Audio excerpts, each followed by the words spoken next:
Hello guys, welcome to my channel Within Medok. আজি মই বনাব লৈছো মাটিমাহৰ লগত গাহৰি মাংস। সো আজি কিনি বনালো এটো কি অলপমান দেখুম আপোনালোকক।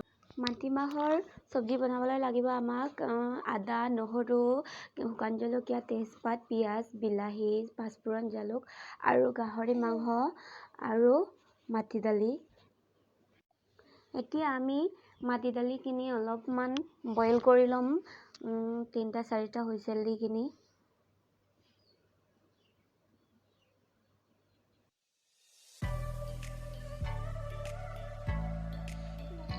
এতিয়া আমি ইয়াত নিমখ, হালধি লগাই কিনি এতিয়া বইল কৰি লম। এতিয়া আমি আদা, নহৰু, জালুক কেইটা খুন্দি লম।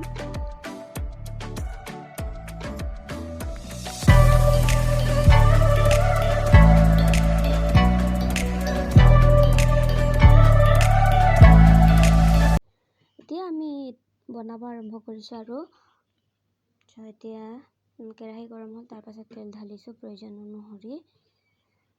তেলটো গৰম হ'ব দিখিনি আমি লগাম আৰু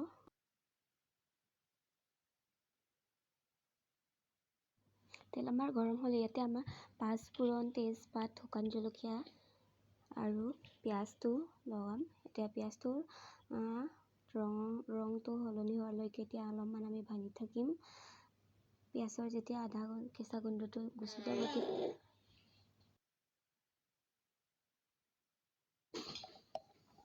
তাৰপাছত ইয়াতে লগাম আমি মাংসটো এতিয়া আমি ভালকে ভাজি ল'ম। ইয়াৰ পৰা নিজৰ কিবা তেলটো ওলালৈকে আমি মাংসটো ভালকে ভাজি ল'ম।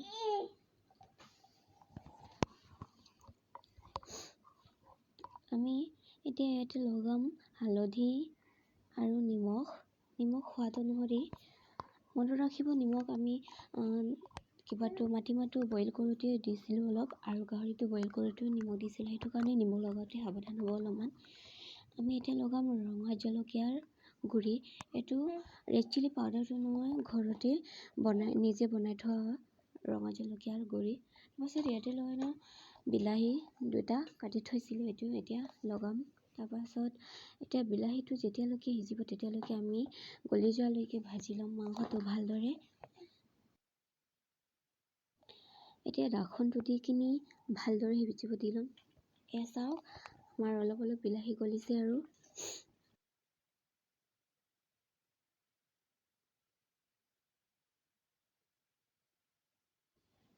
এতিয়া আৰু আমি ঢাকন লগাই ভাজি দিম। চাওক এতিয়া বিলাহী কেইটা ভালকে গলিলে আৰু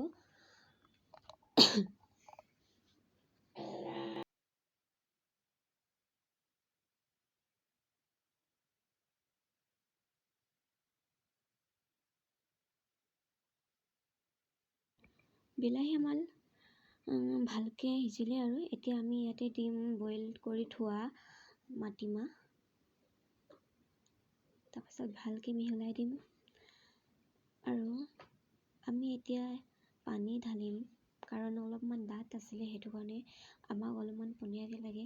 বেছি ডাঠ হ'লে খাব বেয়া, অলপমান জোল টাইপৰ হ'লে। এতিয়া ঢাকন মাৰি দিখিনি এটা উতল অহালৈকে ৱেইট কৰিম। চাওক এইটো আমাৰ উতল আহিলে আৰু এতিয়া আমি ইয়াতে লগাম খুন্দি থোৱা আদা, নহৰু, জালুকৰ গুড়া।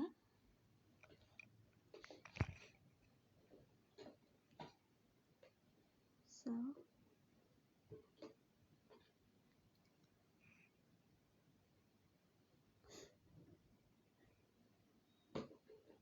আৰু এতিয়া ঢাকন মাৰিব দি কিনি চাওক এতিয়া আমি ঢাকন মাৰি কিনি এতিয়া আমি 20 মিনিট মিডিয়াম ফ্লেমত সিজিব দিছিলোঁ। চাওক তাৰপাছত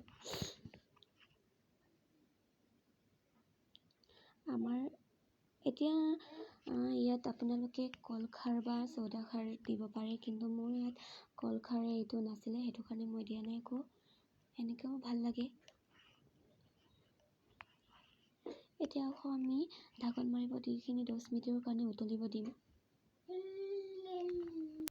এতিয়া 10 মিনিটৰ পাছত চাওঁ। এতিয়া আমি একো কৰিব নালাগে, জাষ্ট আমি মিডিয়াম ফ্লেমত উতলাব লাগে ভালকে। এতিয়া আমাৰ চব্জিটো 90% সিজিছে আৰু এয়া চাওক আমাৰ মাটিমাহ আৰু গাহৰি মাংসৰ কিবা ৰেডি হৈ গ'ল আৰু চাওঁ এতিয়া আমি বাঢ়িছোঁ আৰু